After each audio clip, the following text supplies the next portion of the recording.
Hello friends, welcome to another video of stock market friends. Sunshine Pictures limited guys, इस IPO का आज day 3 का subscription open हो रहा है, यानी कि लाइव सब्सक्रिप्शन जीएमपी कितना चल रहा है, लिस्टिंग कितना मिलेगा, परफॉर्मेंस कैसे अप्लाई करे या फिर नहीं, फाइनल डिसीजन क्या है, इन सभी पॉइंट्स को डिस्कस करेंगे। लास्ट डे है तो और क्या डिसीजन, इन सभी पॉइंट्स को डिस्कस। चलिए फ्रेंड्स, वीडियो स्टार्ट करते हैं। और ये कोई रिकमेंडेशन वीडियो नहीं है, जो भी फाइनल डिसीजन होगा अपने रिस्क पर लीजिएगा। तो गाइज आईपीओ 18 को ओपन हुआ था और 20 अगस्त आज क्लोज किया जा रहा है 3 डे आईपीओ। 25 अगस्त का लिस्टिंग डेट 10 रुपीज का, फेस वैल्यू 342 टू 360 रुपीज का, प्राइस बैन 41 शेयर्स की, lot size face capital OFS combination है, 282 करोड़ का issue size, 78.4 lakh shares issue किया गया, जिसमें फ्रेश कैपिटल 173 करोड़ का, ओएफएस 109 करोड़ का किया जा रहा है। बुक बिल्ड आईपीओ है, बीएसई एनएसई दोनों एक्सचेंज में लिस्टिंग होगा। अलॉटमेंट डेट रखा गया 21 अगस्त का और 24 को रिफंड रिलीज किया जाएगा। शेयर्स डिमेट अकाउंट में क्रेडिट होगा। 25 को लिस्टिंग डेट रखा गया। ऑफर दी गई है क्यूआईबी, एंकर इंक्लूड नहीं करें, 20% big HNI 10 small HNI 5 retail 35% offer दिया गया है, जो कि रिटेल मिनिमम 1 लॉट अप्लाई कर सकते हैं, 41 शेयर्स मिलेंगे, 14.7 थाउजेंड पे करना पड़ेगा। मैक्सिमम 13 लॉट अप्लाई कर सकते हैं, 1.9 लाख पे करना पड़ेगा। Small HNI minimum 14 lot apply कर सकते हैं, 2.1 लाख पे करना पड़ेगा। मैक्सिमम 67 लॉट अप्लाई कर सकते हैं, 9.9 लाख पे करना पड़ेगा। Big HNI minimum 68 lot apply कर सकते हैं, 10 लाख रुपीज पे करना पड़ेगा। मैक्सिमम कोई लिमिट नहीं है, लेकिन अगर 5 टाइम सब्सक्राइब होता है retail small HNI big HNI जिस भी कैटेगरी में, तो आपको मिनिमम लॉट होगा। जैसे retail only 1 lot, small HNI 14 lot, big HNI 68 lot only allotment किया जाएगा। एंकर से 84.6 करोड़ का फंड रेज कर चुका है। लेकिन अगर सब्सक्रिप्शन की बात करेंगे तो डे 2 डे सब्सक्रिप्शन अगर देखा जाए तो क्यूआईबी अंडर सब्सक्राइब, बाकी कैटेगरीज बहुत ही स्ट्रॉन्ग सब्सक्राइब है। क्यूआईबी 14% सब्सक्राइब किया, 2.2 लाख शेयर्स बीट किया 8 करोड़ का।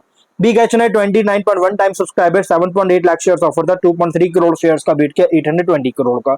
Small HNI 48.6 time subscriber, 3.9 lakh shares offer था, 1.9 करोड़ शेयर्स का बीट किया 686 करोड़ का। Retail 21.6 time subscriber, 27.4 lakh shares offer था, 5.9 करोड़ शेयर्स का बीट किया 2134 करोड़ का, जो कि क्यूआईबी अंडर सब्सक्राइब है। लेकिन एचएनआई और रिटेल बहुत ही स्ट्रॉन्ग सब्सक्राइब किया।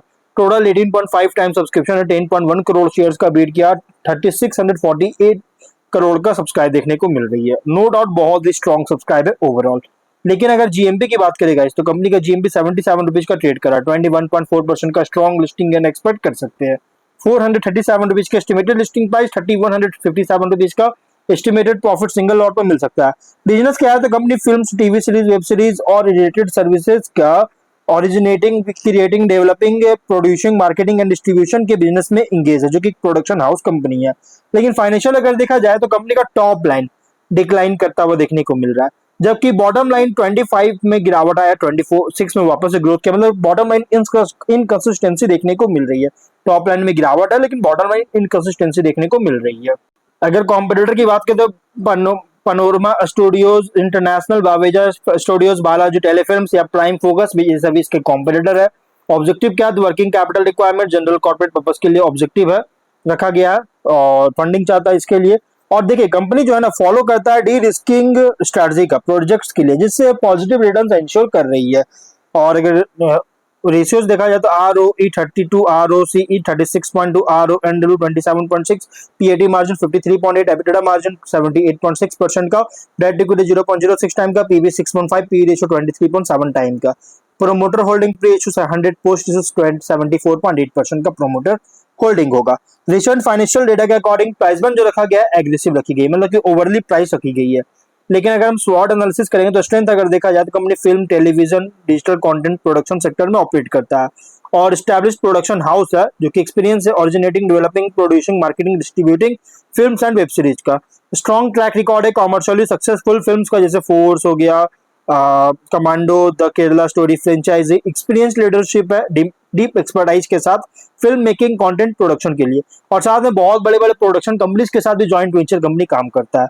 और डुअल प्रोडक्शन मॉडल, जो कि मैंने आपको बताया, को प्रोडक्शन प्रोजेक्ट्स भी लिया हुआ है। जैसे एग्जांपल के लिए समझिए कि कंपनी जियो स्टूडियोज के साथ भी काम कर चुका है, इंडिपेंडेंटली प्रोडक्शन कंटेंट भी प्रोड्यूस करता है।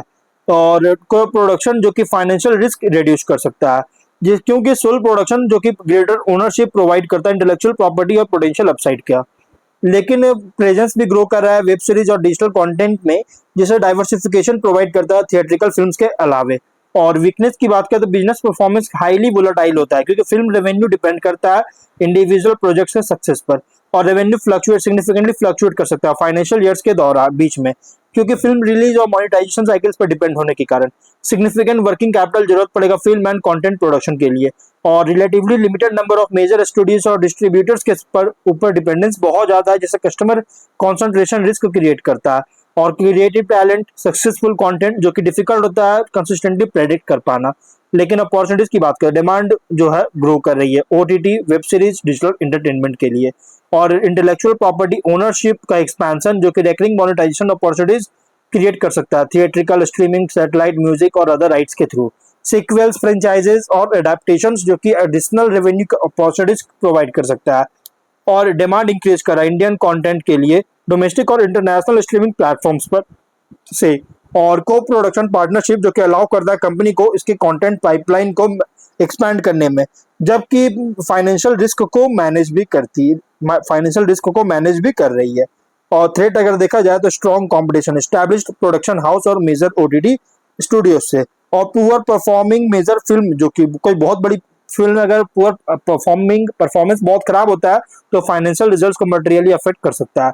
और ऑडियंस प्रेफरेंसेस में कोई बदलाव होता है तो कंटेंट का डिमांड को प्रेडिक्ट कर पाना डिफिकल्ट हो सकता है। पायरेसी जो कि नेगेटिव अफेक्टिवली अफेक्ट कर सकता है कंटेंट मोनेटाइजेशन को। और प्रोडक्शन और मार्केटिंग कॉस्ट राइज हो रही है जिससे मार्जिन प्रेशर कर सकता है। थिएट्रिकल, ओटीटी, ब्रॉडकास्टिंग रेगुलेशन कोई बदलाव होता है तो मोनेटाइजेशन अफेक्ट कर सकता है। पीआर कॉन्टेक्स्ट में तो अदर लिस्टेड मीडिया कंपनीज के कंपैरिजन में company primarily film and content production company है, टेलीविजन ब्रॉडकास्टर या फिर कॉन्वेंशनल मीडिया कॉन्ग्लोमरेट नहीं है। मेजर स्ट्रेंथ क्या है कंपनी का? Experienced leadership, proven film portfolio, coproduction capabilities, potential है इंटेलेक्चुअल प्रॉपर्टी को मोनेटाइज करने पर मल्टीपल प्लेटफॉर्म्स के लिए। और अगर लार्जर डाइवर्सिफाइड मीडिया कंपनीज के कंपैरिजन में कंपनी का जो रेवेन्यू विजिबिलिटी है बहुत ही लोअर है। फिल्म और web series performance substantially vary कर सकता है प्रोजेक्ट टू प्रोजेक्ट से इस वजह से।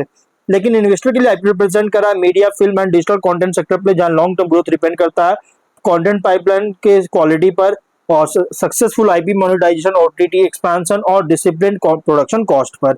लिस्टिंग एंगल पॉजिटिव लेकिन सेलेक्टिव है। कंपनी का एस्टैब्लिश्ड कंटेंट पोर्टफोलियो जो कि और एक्सपीरियंस मैनेजमेंट पॉजिटिव है, लेकिन इनहेरेंटली अनप्रेडिक्टेबल नेचर जो होता है फिल्म रेवेन्यूज का, इससे लिस्टिंग एंड को पोटेंशियली और भी ज्यादा डिपेंड करता है सब्सक्रिप्शन डिमांड और जीएमपी पर। लॉन्ग टर्म के लिए पॉजिटिव लेकिन सेलेक्टिव है। कंपनी जो अट्रैक्टिव है, एक्सपोजर है इंडियाज एक्सपैंडिंग एंटरटेनमेंट और ओटीटी इकोसिस्टम पर।